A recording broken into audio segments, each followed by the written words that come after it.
अस्थायी जटिल बुद्धि से बुद्धिमान होकर मेरे सिद्धांतों से सिद्ध है कि कोई निर्मल तो बिल्कुल भी नहीं हो सकता। जब अस्थायी जटिल बुद्धि की स्मृति कोश की वृत्ति ही चालाक होशियार शैतान शातिर बदमाश है, तो जाहिर है कृत संकल्प विकल्प सोच विचार चिंतन मनन भी वैसा ही होगा। ये बात अलग है कि षड्यंत्रों चक्रव्यूह छल कपट ढोंग पाखंड के आधार पर आधारित होता होगा, जिनका मुख्य उद्देश्य लक्ष्य ही हमेशा प्रसिद्धि प्रतिष्ठा शोहरत दौलत बेग है। उनकी नियत वैसी ही परिधि की होगी जिनकी दृढ़ता गंभीरता ही इन्हीं अस्थायी तत्वों को पाने की होगी। वो तो सब दिन रात उसी के लिए प्रयासरत रहते हैं, तो उनके पास तो दूसरा लक्ष्य हो ही नहीं सकता। मेरे सिद्धांतों के आधार पर डर खौफ भय डालकर लूटते रहते हैं। जब उनके काम के नहीं रहते तो कोई भी आरोप लगाकर निकाल दिया जाता है।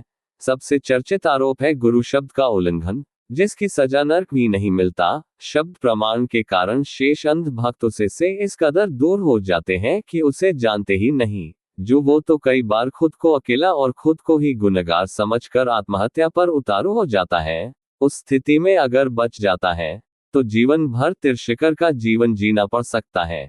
ये सबसे अधिक कुप्रथा है। धार्मिक संगठन सरल सहज निर्मल सामान्य व्यक्तित्व होता है, उसका तात्पर्य सिर्फ जीवन व्यापन तक ही सीमित होता है और कोई भी मतलब नहीं है, मस्त है और कोई भी आशा निराशा नहीं है। बस यही उसकी जीवन धारा है। ढोंगी पाखंडी गुरु बावे अपने षड्यंत्र के चक्रव्यूह से छल कपट ढूंढ कर के सरल सहज निर्मल लोगों के भीतर काल्पनिक कहानियों से आस्था श्रद्धा विश्वास पैदा करते हैं। स्वर्ग अमर लोक जैसे आनंद का लालच दिखाकर फिर दीक्षा देते हैं। शब्द प्रमाण में बंद कर तर्क तथ्यों सिद्धांतों से रहित कर अंध भक्त की श्रेणी में खड़ा कर प्रसिद्धि प्रतिष्ठा शोहरत दौलत बेग के लालची फिर बंधुआ मजदूर बनाकर पूरा जीवन डर खौफ भय डालकर लूटते रहते हैं। जब उनके काम के नहीं रहते तो कोई भी आरोप लगाकर निकाल दिया जाता है। सबसे चर्चित आरोप है गुरु शब्द का उल्लंघन, जिसकी सजा नरक भी नहीं मिलता। शब्द प्रमाण के कारण ब्रह्मचर्य समस्त विश्व के प्रत्येक धर्म मजहब संगठन का ज्ञान प्राप्त होते हुए प्रसिद्धि प्रतिष्ठा शोहरत दौलत बेग में उलझे होने के बावजूद भी लंबी उम्र बीत जाने पर भी खुद को ही नहीं समझ पाए और 20 लाख संगत को समझा चुका हो तो और उनको मृत्यु के बाद मुक्ति का झूठा आश्वासन भी दे चुका हो। किसी के मृत्यु के 10 वर्ष अचानक उनके परिजन को बोले कि उसको मुक्ति नहीं मिली तो अफसोस आता है कि मुक्ति सिर्फ एक ढोंग था। मरने के बाद भी मुक्ति के नाम पर ठगने का ढोंग जारी है।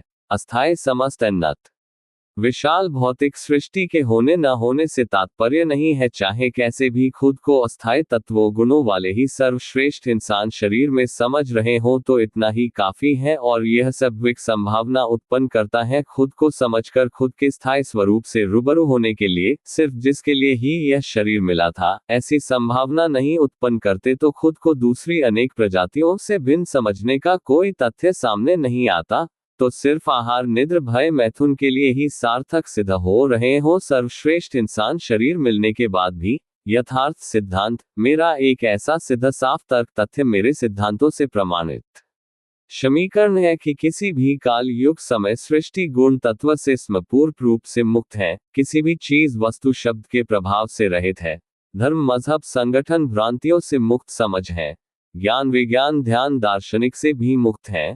सर्वश्रेष्ठ खुद से ही निष्पक्ष प्रत्यक्ष समक्ष निर्मलता की एक समझ है।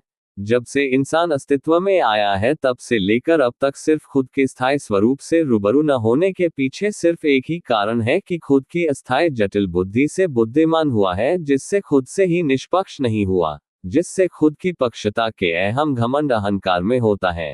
यही एकमात्र कारण था अनमोल सर्व श्रेष्ठ इंसान शरीर के साथ अनमोल निजी रत्न द्रोहर सांस समय प्रकृति द्वारा एक पूंजी निवेश कर अस्थायी सृष्टि में उत्पन्न करने का।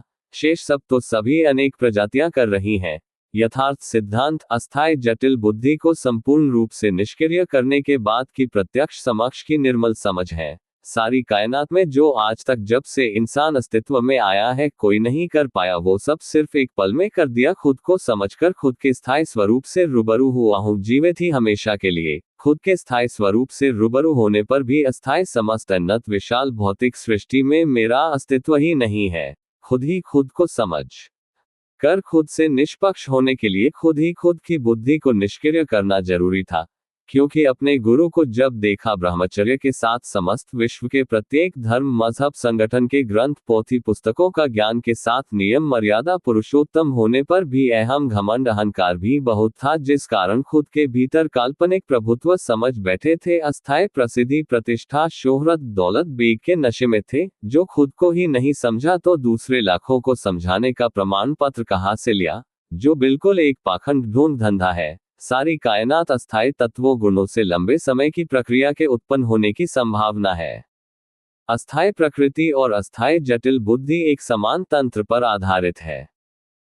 अस्थायी जटिल बुद्धि से बुद्धिमान होकर मेरे सिद्धांतों से सिद्ध है कि कोई निर्मल तो बिल्कुल भी नहीं हो सकता। जब अस्थायी जटिल बुद्धि की स्मृति कोश की वृत्ति ही चालाक होशियार शैतान शातिर बदमाश है, तो जाहिर है कृत संकल्प विकल्प